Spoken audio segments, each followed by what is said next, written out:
particular one. But still with students, to our next business report, it takes us to the students' loan. The higher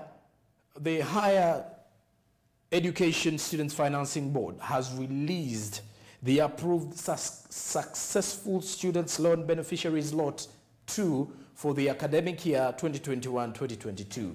1,530 students across Uganda are set to benefit from these particular loans. A few weeks back, the Higher Education Financing Board, the Higher Education Students Financing Board, released the list of successful beneficiaries under the Lot 1 institutions, which included all the private universities and all the 4 public institutions.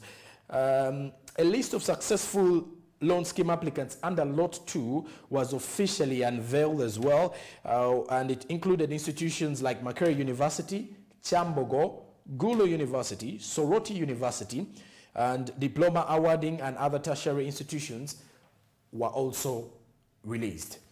Gloria Mbabazi has the details for this report.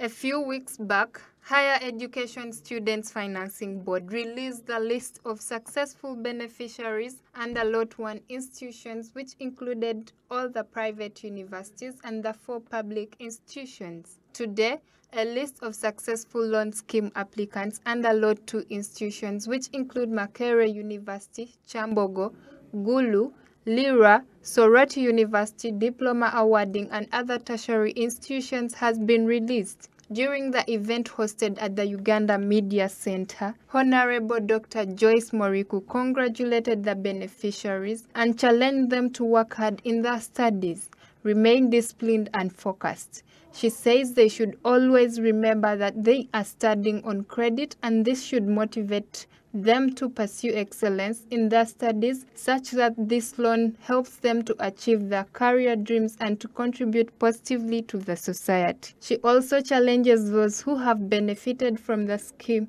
to voluntarily pay their loans. Call upon all the beneficiaries of the Students' Loan Scheme to work hard in your respective studies. Remain committed, be disciplined, and be focused. Remember that you are studying on credit, and this should motivate you more to pursue excellence in your studies, such that this loan will help you to achieve your career dreams and contribute positively you as a person to the society in future. To those who have finished their studies and they are in their repayment period, Dr. Joyce highlights that the Higher Education Students Financing Board purposefully provided extra 7 points to female applicants, hence making it 44.5% out of 1,530 successful applicants. She calls upon girls to embrace and work hard in science subjects. Board purposefully provided extra 7 points to the female applicants so as to increase the gender parity in the distribution of these loans. I want to thank the board for that call for that action. Thank you, board, for making that affirmative action increment point for the girl child. And I want to call upon all the girls to continue working hard. Girls, continue to work hard in science subjects, especially science subjects at secondary education level, as we continue to increase the number of girls in science education.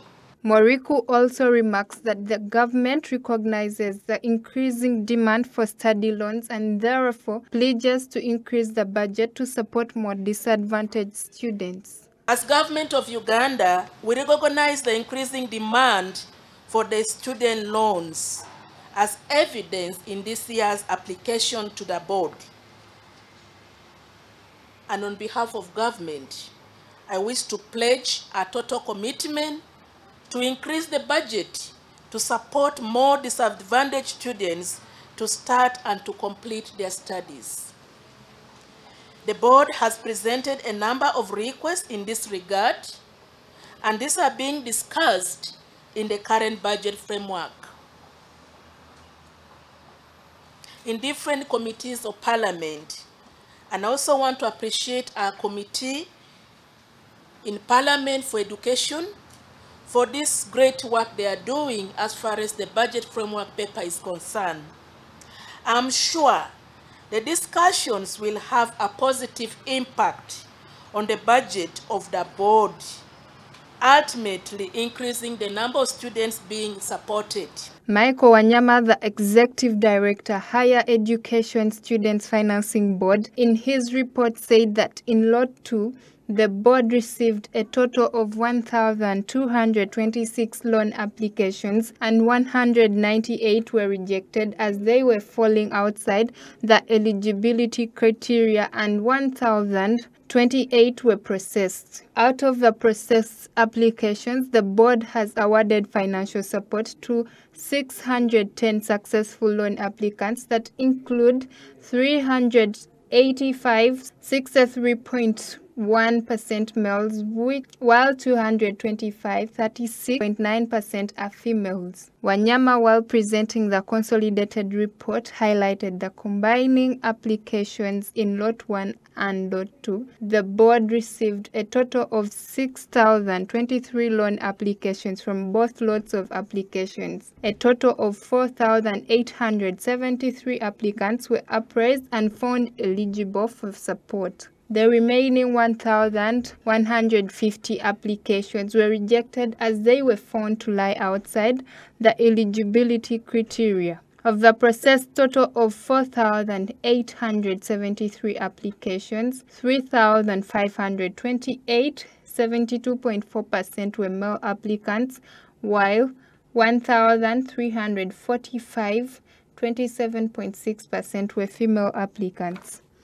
I'd like to inform the public that in this 8th cohort, we received a total of 6,023 loan applications, and in both lots, a total of 4,873 applicants were eligible for the loans. And I'll be reading to you later the numbers that we have supported. Of the eligible number, which stands at 4,873. Honorable Minister and the public, 3,528 are male, standing at 72.4%, while 1,345 are female applicants, standing at 27.6%. The Higher Education Students Financing Board released the second list for the academic year's government school fees loan beneficiaries. 610 students from all districts of the country were selected, bringing the number of those that will benefit to 1,530 beneficiaries. The report highlighted that combining applications in Lot 1 and Lot 2, the board received a total of 6,023 loan applications from both lots of applications. You remember the JAB forms that we used to fill in back then in high school? I don't remember filling in a JAB form. So I looked in the long run and I was like, but so Korea, this money can be used. I'm not saying you should act like me, but people fill in JAB forms in high school and all that. But with the ongoing generation, very few people lately are filling in these JAB forms. But when you look at this here, according to the applications in Lot 1 and Lot 2, the board received a total of 6,023 loan applications from both lots of applications. And a total of 4,873 applicants were appraised and found eligible for support. So I looked through the 6,000. It's like, okay, out of the 6,000, I feel, so government was like the 1,000 plus are not eligible. So they were like, the remaining 1,150 students were rejected. Their applications were rejected either way, all the things that come by. Or maybe they looked into the family setting, this one can afford tuition. You know, And also the remaining 1,150 applications were rejected as they were found to lie outside the eligibility criteria. Of the processed total of 4,873 applications, 3,528 were male applicants. That is 72.4% of the male that received, the applications, or who actually got who received these loans. And then while 1,345 were female applicants, that is 27.6%.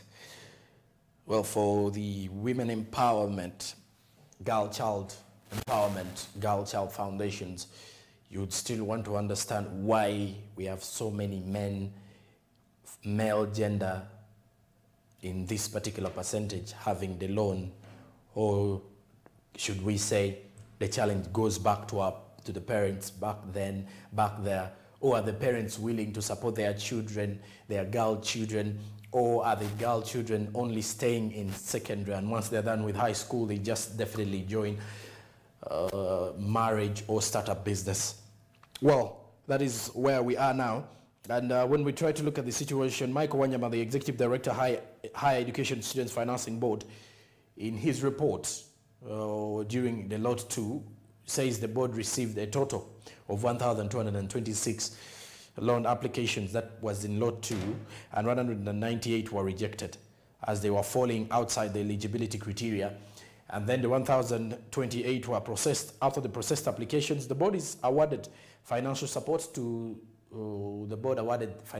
to 610 successful loan applicants. That includes 385 still here, even in Lot 2. The other one was a combination of both lots, Lot 1 and Lot 2. Still the men or the males had a higher percentage of 72.4%. Here in Lot 2 alone, the men had a higher percentage of 63.1%. Males, then we have the 36.9% for the females. Still the females are having a less percentage for those that were successful at receiving these loans from the Higher Education Students Financing Board. Well, a number of questions that are left to answer. But with today's show, we shall also be discussing about women in business, and we shall also be talking about how best can Uganda and how best can non-government organizations in the country and those abroad help the girl child or empower women in our communities, and also empower the young people in our communities to grow as strong business-oriented people, to have a mindset that is up and running. So basically relating to that, when you look at the situation, Dr. Joyce Moriku, who is the State Minister for Primary Education, came and congratulated first of all the beneficiaries and challenged them to work hard in their studies and remain disciplined and focused. Well, she highlighted that the financing board purposely provided extra 7 points to female applicants, but even if they awarded extra 7 points to the female applicants, you can still see that the percentage of the male is higher than the female when it comes to those that are going to receive these particular loans from the Higher Education Financing Board, Higher Education Students Financing Board. Well, with that same situation, after the break, we're going to be discussing women in business, and amongst the key discussions that we're going to be talking about is how we can empower the women in Uganda, how we can empower the women in Africa, a bigger point of direction that we would desire to have. A number of non-government organizations have always been set ahead to see that they empower the youth, empower the women, and as well as helping out the girl children in Uganda. But, however, how best can this be done? That, among many other discussions in our upcoming conversations regarding the topical discussion, and we'll be talking women in business and empowering youth through charity. Stick around.